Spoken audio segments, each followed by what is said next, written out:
Mauro Zijlstra sosok yang bisa pecahkan masalah penyerang di timnas Indonesia.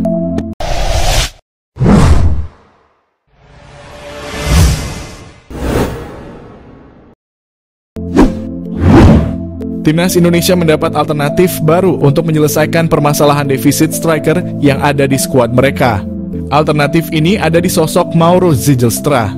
Penyerang berusia 19 tahun ini merupakan salah satu pemain diaspora Indonesia yang merumput di Belanda. Ia bermain di kompetisi U21 bersama NEC Nijmegen. Soal kualitas di dalam lapangan, tak ada yang perlu diragukan dari sosok Mauro. Ia berstatus runner-up dalam daftar pencetak gol terbanyak di kompetisi U21. Sementara soal kemauan membela timnas Indonesia, Mauro juga tak perlu lagi diragukan. Ia sudah memastikan siap untuk membela merah putih. Mauro lahir pada 9 November 2004 lalu. Ia lahir dari keluarga campuran. Ayahnya memiliki darah Indonesia. Darah Indonesia ini hadir dari sang ibu nenek Mauro yang berasal dari Bandung. Sementara ibu Mauro berasal dari Belanda. Bagi Mauro, sosok keluarga ini sangat berpengaruh terhadap karier sepak bolanya. Terutama sang ayah selalu memberi saran agar karier sepak bola Mauro terus berkembang. Tak hanya itu, keluarga Mauro selalu membantunya untuk meretas karier di lapangan hijau, termasuk mengantarnya berlatih. Karier sepak bola Mauro dimulai ketika bergabung dengan AZ Alkmaar pada 2011 lalu. Tak lama, ia kemudian pindah ke tim muda AFC Amsterdam. Bersama AFC Amsterdam, Mauro menempuh tiap jenjang usia. Namun semusim bermain di tim U18A, ia meninggalkan AFC Amsterdam dan hengkang ke NEC Nijmegen U21. Saat berseragam NEC U21, Mauro kian matang. Ia merupakan salah satu andalan tim tersebut. Terbukti sepanjang musim ini, ia bermain dalam 19 laga kompetisi U21. Mauro sendiri memang sangat layak menjadi andalan timnya. Pemain bertinggi 188 cm ini dikenal sebagai salah satu pendulang gol ulung. Dalam 19 pertandingan tersebut, Mauro mencetak 9 gol. Selain itu, ia juga mencatatkan 1 assist. Mauro sendiri memiliki modal apik untuk menjadi pendulang gol andal. Selain memiliki postur menjulang yang membuatnya jagoan dalam berduel udara, ia juga memiliki kemampuan dribble yang bagus, tembakan akurat, dan kepiawaian dalam mencari posisi. Dengan modal seperti ini, mengawal sosok Mauro bakal menjadi tugas berat bagi barisan pertahanan lawan. Tak hanya kemampuan teknis, Mauro juga punya kualitas mental jempolan. Ia tak takut untuk mengambil risiko. Tak hanya ditunjukkan di lapangan hijau, keberanian Mauro mengambil risiko tersebut juga ditunjukkannya dalam mengambil keputusannya dalam mengambil jalan karier. Mauro berani meninggalkan zona nyamannya di NEC Nijmegen. Ia meninggalkan klub tersebut dan bergabung dengan Volendam. Semua ini dilakukannya agar mendapat kesempatan bisa melakoni debut di tim senior. Berbicara soal kesempatan, saat ini Mauro sedang menanti kesempatan memperkuat timnas Indonesia. Ia mengaku tak sabar untuk menjadi bagian dari skuad Garuda. Menurut Mauro, ia sudah sempat berkomunikasi dengan perwakilan PSSI yang menyebut bahwa ia merupakan salah satu bidikan untuk mengisi posisi penyerang skuad Garuda. Namun sejauh ini belum ada kabar lanjutan. Namun kondisi ini tak membuat Mauro patah arang. Ia berpikir positif dan berusaha untuk terus meningkatkan level permainannya. Mauro Zijlstra, calon stiker House Goal Timnas Indonesia, PSSI, sudah lakukan kontak. PSSI disebut sudah menghubungi striker keturunan Indonesia Mauro Zijlstra yang membela klub Belanda FC Volendam U21. Timnas Indonesia saat ini memang sedang mencari posisi striker yang memang pada laga-laga sebelumnya posisi ini kalau tidak ada Rafael Struijk terasa kurang lengkap dan Struijk pun masih dianggap kurang house goal. Maka dari itu PSSI disebut masih mencari stiker keturunan yang bisa memperkuat timnas Indonesia, apalagi tim Garuda akan bertarung di babak kualifikasi Piala Dunia 2026. Salah satu pemain keturunan yang mengaku dihubungi oleh PSSI ialah Mauro Zijlstra yang memiliki keturunan darah Indonesia dari sang ayah. Ia mengatakan kalau dirinya dikontak oleh PSSI dan diminta untuk bergabung dengan tim Garuda. Namun hingga saat ini belum ada keputusan dan kesepakatan yang dibuat oleh kedua pihak. Mauro menyebut kalau ia membutuhkan waktu untuk memutuskannya. Diketahui Mauro Zijlstra memiliki kemampuan yang cukup mumpuni mulai dari kecepatan, finishing, naluri, gerakan, badan atletis, sundulan, dan keberanian. Selain berperan sebagai striker tengah, Mauro juga bisa dimainkan di posisi gelandang serang. Jika melihat usianya, Mauro bisa saja diproyeksikan untuk timnas U20, timnas U23, atau timnas senior. Saat ini Mauro Zijlstra merupakan penggawa tim Belanda FC Volendam U21. Ia berkompetisi di U21 Divisi 1 Spring dan U21 Divisi 2 Val. Akankah Mauro Zijlstra bisa segera berseragam merah putih? Patut kita nantikan ya. Miliano Jonathans target naturalisasi timnas Indonesia. Suntikan tenaga tengah atau sayap.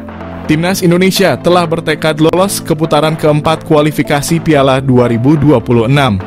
Untuk memuluskan misi itu, timnas Indonesia dikabarkan akan menambah kekuatan baru.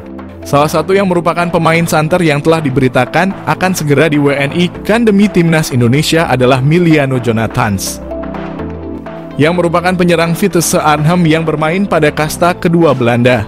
Gelandangan Miliano Jonathans yang berusia 20 tahun ini yang mempunyai darah keturunan Depok, Jawa Barat, telah mengakui sudah menjalinkan komunikasi baik dengan PSSI terkait rencana naturalisasinya. Apabila semuanya akan berjalan sesuai rencana, maka PSSI ini akan segera memproses naturalisasi Miliano Jonathans sama seperti saat mereka melakukan terhadap Eleanor Reijnders dan Mees Hilgers. Dengan kehadiran Miliano Jonathans ini tentunya akan berdampak kepada daya gedor timnas Indonesia.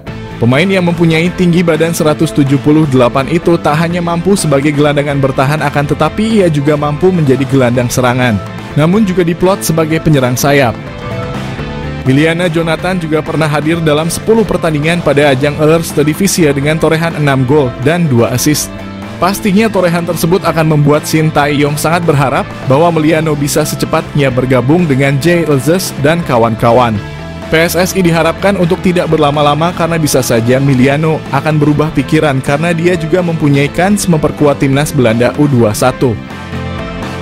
Dengan skema 4-3-3 yang telah diterapkan oleh Shin Tae-yong, Miliano sangat memungkinkan dalam mengisi sebuah posisi lini tengah bersama Tom Haye ataupun dengan Nathan Chuaon. Dan dia juga bisa dijadikan sebagai penyerang sayap kiri ataupun sayap kanan dalam upaya melancarkan aliran bola kepada dua tombak timnas Indonesia, Ragnar Oratmangoen dan Rafael Struijk. Miliano Jonathans mengaku telah dihubungi oleh Shin Tae-yong. Miliano Jonathans yang selalu disebut menjadi naturalisasi timnas Indonesia, saat ini dia telah mengaku bahwa sudah menjalin komunikasi baik dengan pelatih timnas Indonesia Shin Tae-yong. Miliano Jonathans dapat masuk naturalisasi karena dia sendiri memiliki garis keturunan dari Depok, Jawa Barat. Miliano Jonathans sendiri tengah bertanding bersama Vitesse Arnhem di Eerste Divisie atau kasta kedua Liga Belanda. Miliano Jonathans setelah ditanyakan apakah pernah dihubungi oleh Shin Tae-yong, dengan santainya dia menjawab, "Ya, kami masih berkomunikasi." Jawabnya dinukil dari ESPN Belanda. Miliano Jonathans sendiri mengaku masih membuka peluang untuk membela timnas Indonesia. Diketahui Miliano juga pernah dipromosikan ke tim utama sejak tahun 2022, akan tetapi karena usianya yang masih muda dia lebih turun di Liga Belanda U21. Buat publik terkejut, Jairo Riedewald dan Miliano Jonathans bakal susul Kevin Dix untuk naturalisasi. PSSI kembali menjadi pusat perhatian publik setelah beredar kabar mengenai rencana naturalisasi pemain keturunan Jairo Riedewald dan Miliano Jonathans yang disebut-sebut akan menyusul Kevin Dix. Kabar ini memicu beragam respons dari para pencinta sepak bola tanah air yang menantikan kehadiran pemain-pemain dengan kualitas internasional untuk memperkuat skuad Garuda. Sebelumnya dalam keterangannya, PSSI melalui Arya Sinulinga menegaskan bahwa fokus proses naturalisasi masih tertuju pada penyelesaian Kevin Dix. Namun diketahui kini Kevin Dix telah resmi WNI pada 8 November 2024 lalu. Kevin Dix memang menjadi salah satu pemain yang sudah lama diincar untuk memperkuat lini belakang timnas Indonesia, khususnya dalam menghadapi kompetisi internasional yang akan datang. Selesai proses Kevin Dix menjadi WNI, pecinta sepak bola tanah air pun berharap PSSI juga segera memproses naturalisasi Jairo Riedewald dan Miliano Jonathans. Perlu diketahui meski Jairo dan Miliano menjadi pemain yang ramai diperbincangkan patut untuk menembus dan memperkuat timnas Indonesia, proses naturalisasi pemain itu tidak dapat berjalan dengan mudah. Maka terkait rumor mengenai Jairo Riedewald dan Miliano Jonathans yang disebut-sebut akan menyusul Dix, Arya menjelaskan bahwa saat ini belum ada kepastian mengenai hal tersebut. PSSI masih belum memberikan lampu hijau untuk memulai proses naturalisasi bagi kedua pemain itu. Meski begitu, kehadiran nama-nama pemain keturunan ini tetap menjadi sorotan, terutama bagi publik sepak bola yang berharap agar timnas Indonesia bisa semakin kuat di bawah dukungan pemain-pemain dengan pengalaman internasional. Diketahui bahwa Jairo Riedewald merupakan pemain yang sudah berkarier di berbagai klub Eropa, sehingga kehadirannya diharapkan mampu menambah ketangguhan timnas Indonesia. Dengan pengalaman bermain di liga-liga luar negeri, akan menjadi daya tarik tersendiri bagi penggemar sepak bola Indonesia. Timnas Indonesia masih akan kedatangan sejumlah pemain keturunan. Beberapa nama diantaranya saat ini dikabarkan segera menjalani proses naturalisasi untuk menjadi warga negara Indonesia.